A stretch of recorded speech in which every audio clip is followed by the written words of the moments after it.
की जेव्हा मी काही श्रवण करतो तेव्हा जे नको सांगायला पाहिजे आपल्याला, तुम्हाला उत्कर्षाकडे, तुम्हाला सगळे श्रोती मंडळी, मी माझ्या सकट आपल्या सगळ्यांना उत्कर्षाकडे, उन्नतीकडे आपल्याला घेऊन जायचं आहे.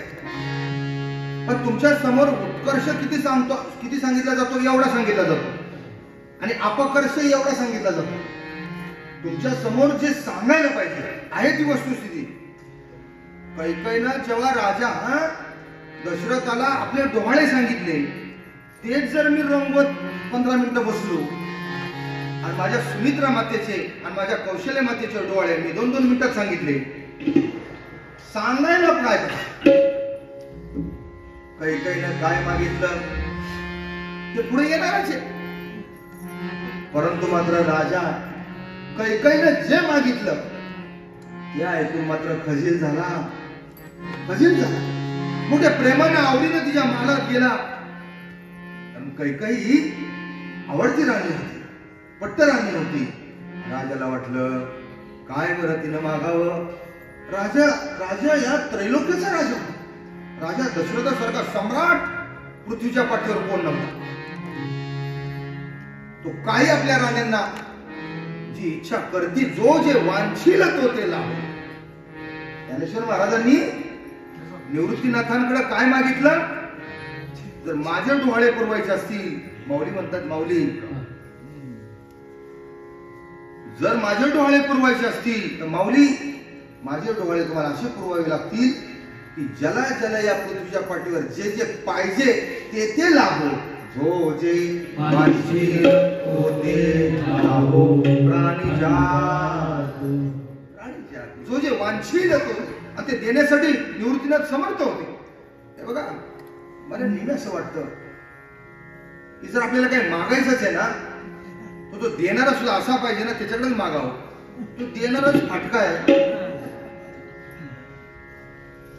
त्यापेक्षा मग उपाशी राहिलेलं बरं असं वाटतं. उपाशी नको, एक वेळ नको, काय असेल ना ते थोडस करता ओट मारा करू, पण नाही. जर मागायचं असेल ना तर अशा स्वामीकडे मागू की त्याच्याकडे नुसतं आपण पाहावं आणि त्याने भरभरून द्यावं, त्याने भरभरून द्यावं. मी काय सांगतोय लक्षात ठेवा. तसा राजा दशरथ भरभरून देणारा होता, पण कैकेयीनं काय मागितलं हे मला इथं तुमच्यासमोर उघडायचं नाही. पण राजा मात्र काय झाला, दुःखी झाला. मी ज्या हेतूने कैकेयीकडे आलो होतो तो हेतू माझा बरं का, कैकेयीनं माझा निराश केला, भ्रमनिराश केला, मला दुःखी केलं बरं का.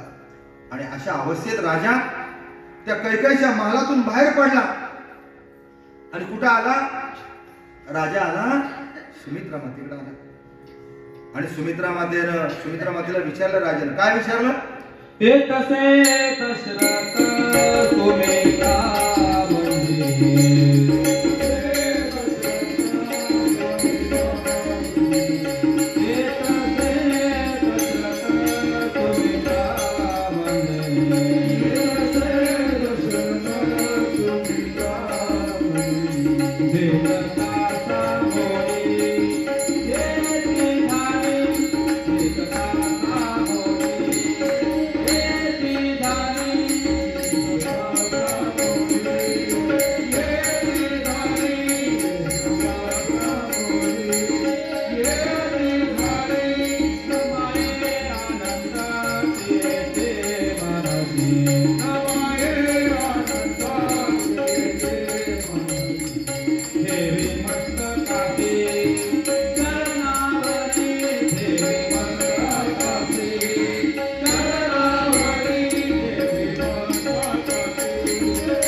राजा दशरथ जसा समोर आला तशी सुमित्रा माता समोर आली, हात जोडून आणि पाय धरले. आम्ही आता इथं तुमच्या समोर सांगितलं, तुम्ही मनातल्या मनात म्हणाल आता काय म्हणले गुरुजी, आता हे आम्हाला सांगता का. पण खरं मी सांगू तुम्हाला, आपलं जर सौभाग्य जे काय असेल ते, आणि मी सांगितलं आपली जी व्यवस्था प्रपंचातली जर तुम्हाला ढळढळीत ठेवायची असेल ना तर टळटळीत कुकू नका लावू. एक वेळ नाही ठीक आहे. परंतु पतीच्या पायावर मात्र गुडघे टेकून ती नमस्कार जी माऊली करते ना, जी पत्नी करते ना, तिचा संसार मात्र ढळढळीत झाल्याशिवाय राहत नाही. व्यवस्था पूर्ण ज्याला आपण म्हणतो ना, व्यवस्था पूर्ण काय म्हणले रोजच आहेत घरी, ते रोजच आहेत घरी. मी बघतो काय काय ठिकाणी आम्ही गेलो ना, आम्ही गेलो काय काय आम्हाला घेऊन जातात घरी कीर्तनाला, प्रवचनाला. घरी गेलो आम्ही महाराज मंडळी आली. मी तर सामोरे ठेवले, मला महाराजच म्हणतो. आम्ही महाराज मंडळी गेलो, बसलो. आमच्या बरोबर पण कोण असतो, सोमे कोण इकडे. ती घरातली बिचारी, तो पती जातो, पुरुष जातो, महाराज आले. ती बिचारी आपली बदल सावरून लगेच येते, नमस्कार तिकडं नमस्कार, तिकडं नमस्कार, तिकडं नमस्कार, तिकडं नमस्कार.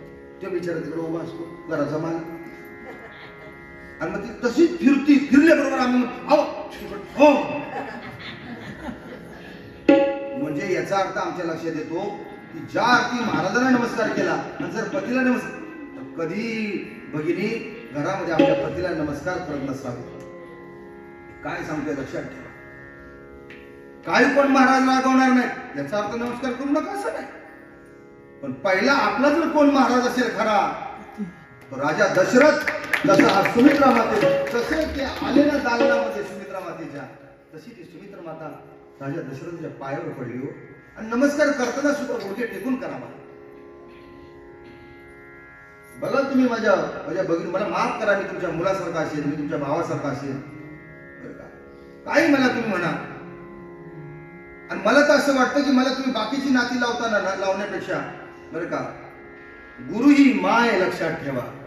मला आईच लावा. मी पुढच्या जन्मी मी तुमच्या सगळ्यांची आई होऊन येईन. मला आई म्हणा. मी का सांगतोय ते कुठल्याही ठिकाणी सांगेल, कारण कोण ऐकतच नाही. पण सांगणारच करत नाहीत तर सांगतील कसे. तुम्ही महाराज तुमचं कसं आहे, म्हणजे माईकडे बघून तुम्ही म्हणाल तुमचं कसं आहे. मी तुम्हाला खरं सांगतो, ती समोर म्हणून सांगतो. आम्ही घरात आंघोळ पांघोळ झाल्यानंतर, देवपूजा झाल्यानंतर ती माझ्या पाय, आता सुद्धा मी इकडे ग्रंथ घेऊन येतो ना, नमस्कार केल्याशिवाय मी येत नाही, म्हणजे मला पाठवत नाही. आणि ती जेव्हा नमस्कार करते तेव्हा पुरुष पण असे उभे असतात, म्हणजे रस्त्यावर असे, चौकात असे, ट्रेन मध्ये, गाडी, बस मध्ये असे. आणि एखादी आपली भगिनी घरात नमस्कार करताना सुद्धा ते असे. आणि असा हो जरा, मी माझ्या माईला नमस्कार करतो. नाही आता माझी आई, पत्नी हीच माझी आई आहे असा मी समजतो. तिला नमस्कार करतो. काही तर वयस्कर पण बसलेली आहेत, पुरुष मंडळी असतील, भगिनी असतील, नाही त्यांना पत्नी किंवा नाही त्यांची पत्नी किंवा नाही तिला पती, तिनं पतीला आपल्या डोळ्यासमोर आणावं रोज आणि गुडघे टेकावेत आणि मी पतीच्या माझ्या पायावर नमस्कार करते असं म्हणून कामाला सुरुवात करावी. कधीही तिला काही कमी पडणार नाही.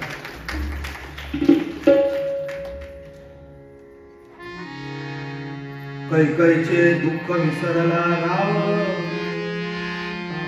जे दुःख झालं होतं ना कैकईच्या दालनात जाऊन, कशामुळे विसरला. न माये आनंद तियेचे मानसी, ठेवी मस्तकाशी चरणावर. सुमित्रा माते ना राजा दशरथाच्या पायावर आपलं मस्तक ठेवलं ना, एका क्षणामध्ये त्याला जे दुःख झालं होतं कैकईच्या दालनात जाऊन, तो राजा दशरथ विसरून गेला का, तो सुमित्रेनं पायावर मस्तक ठेवलं. लक्षात ठेवा. आणि म्हणून मी नेहमी सांगत असतो की गेलेला क्षण आपला नव्हता हो, गेलेला क्षण आपला नव्हता. मी तर कालचा दिवस, मी कालचा दिवस नाही सांगत, आजचा क्षण सांगतोय. कालच्या दिवसाचा विचार करत बसू नका. मी काय म्हणतोय बघा, म्हणजे गेलेला जो भूतकाळ आहे ना, त्याचा विचारच आपण करायचा नसतो. आपण त्याचं चिंतन करत राहतो, सगळं त्याचं चिंतन करतो. बरं, गेलेल्या भूतकाळातलं चिंतन करत राहतो. कशाचं करतो. कशाचं करतो? दुःखाचं करतो, सुखाचं नाही करत. मला कुणी सन्मान दिला, मला कुणी सन्मान दिला, माझ्याबद्दल 2 शब्द कोण चांगलं, त्याच्याबद्दल आपण नाही. राजा दशरथ तिथल्या तिथं विसरला. कैकेयीचा जो अपमान केला ना, तिथल्या तिथं राजा दशरथ विसरला. का? हा वर्तमान. नाही तर म्हटलं असतं सुमित्रे चल हो बाजूला, असू दे, ठीक आहे, मी आता अपमानित झालेलो आहे, मी दुःखी झालेलो आहे. नाही, लगेचच न माये आनंद तियेचे मानसी देवी मस्तकाशी चरणावरी कैकेयीचे दुःख विसरला पाहून या भाव सुमित्रेचा होती डोहाळे सांग मुझपशी सांग मुझपाशी पतिव्रते. पतिव्रता तीच, पतिव्रता तीच. फार काय स्वयंपाक करून खायला घालते, फार काय नाही. तो हसतात और एक मस्तक. रेल्वे मध्ये येताना माझ्या बरोबर काही भगिनी आल्या. एक मुलुंडची होती, एक ऐरोलीची आणि एक बोरिवलीची. नाही म्हणजे गुरुजी आम्हाला तुमच्याच बरोबर यायची. या त्यातली ती जी ऐरोलीवाली होती ती जशी आली ना तशी म्हणजे काय नाही हो, म्हणजे जो हसतात एक मस्तक. एवढं जर कळलं ना, एवढं सगळं रामायण, एवढं जर नाही कळलं ना, सगळं रामायण महिनाभर तुमच्या समोर सांगितलं ना, काय उपयोग नाही. काय सियावर रामचंद्र की जय, पवन सुत हनुमान की जय, सियावर राम. मंडळी, आणि मग मात्र तुझी मानसी. बर का, तुला काय वाटतं? काय डोहाळे सांग, काय तुला होती जे डोहाळे तुझी मानस सांग मज पासी पतिव्रते. सांग सांग. राजा म्हणाला सुमित्रेला, सांग सुमित्रे, तुला काय डोहाळे, तुला काय वाटतं, तुला काय वाटतं? प्राणनाथ ऐसे वाटत जेवा, प्राणनाथ ऐसे वाटत जेवा.